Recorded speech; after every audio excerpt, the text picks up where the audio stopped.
never really liked you. You never revealed yourself to me, and why would you? You never had anyone. You always had the bad breaks. Yeah, everyone looked at you and thought of you as different. Where would you have learned to trust? Who would you have learned it from?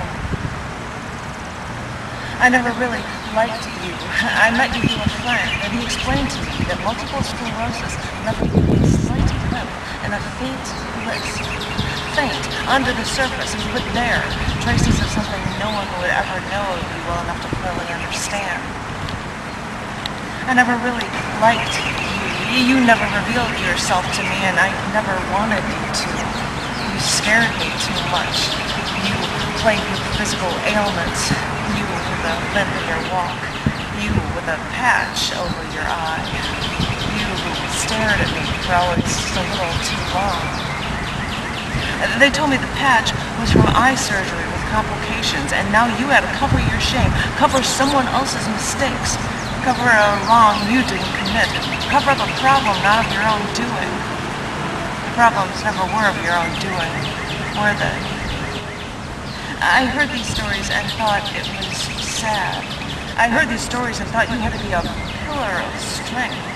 And then I saw you drink straight from the bottle, 15-year-old Chianti, and I saw you smash your hand into your living room wall. This was how you lived. And the house you lived in was littered with trash. Why bother to clean up the mess anyway? It distracted you from the holes in the walls or the broken furniture from drunken fits. This was how you reacted to life, to the world.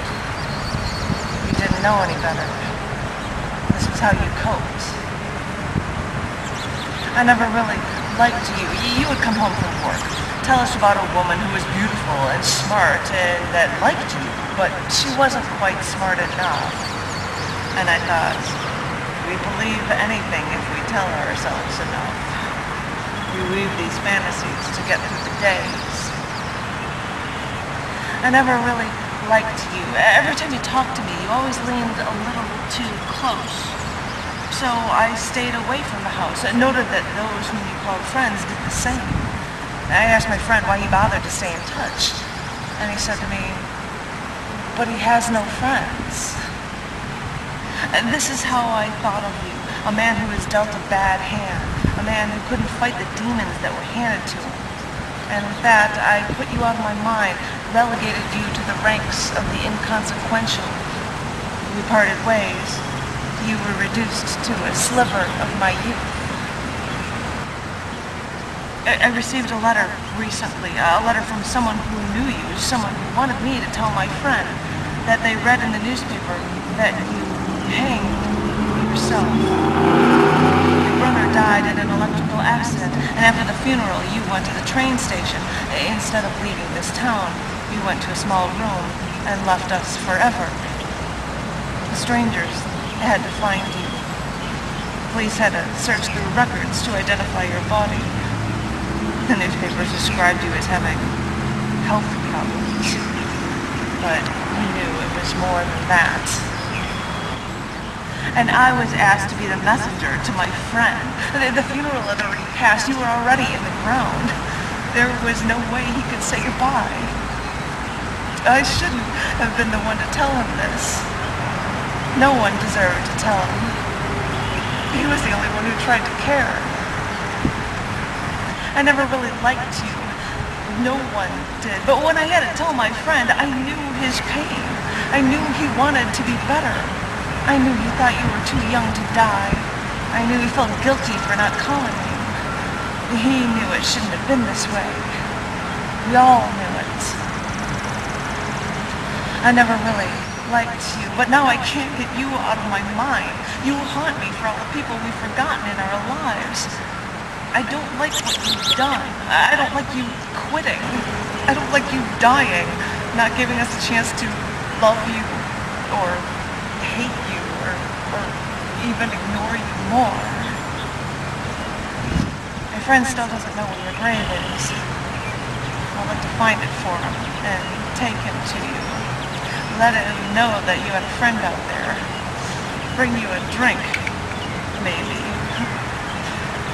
fitting nightcap to mark your departure, to commemorate a life filled with liquor, violence, pain, and death. I never really liked you, but maybe we could get together in some old cemetery, sit at your gravestone, share a drink with the dead, laugh at the injustices of life when we're surrounded by death. Maybe then we'll understand your pain for one brief moment and remember the moments that we'll always regret.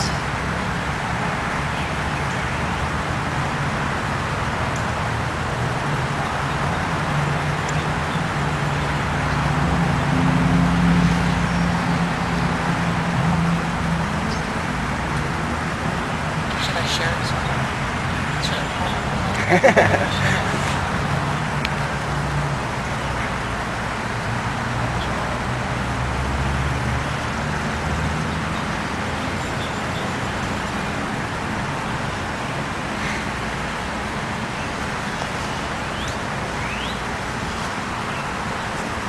Sounds rude, and it is on some levels, but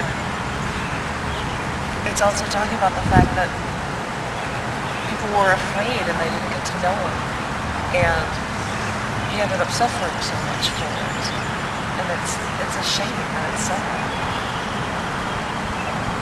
And if I ever talk to you, my friend again, I'll let him know. There's a cruelty that's inherent to the world, and we get wrapped up in it ourselves, whether it's right or wrong.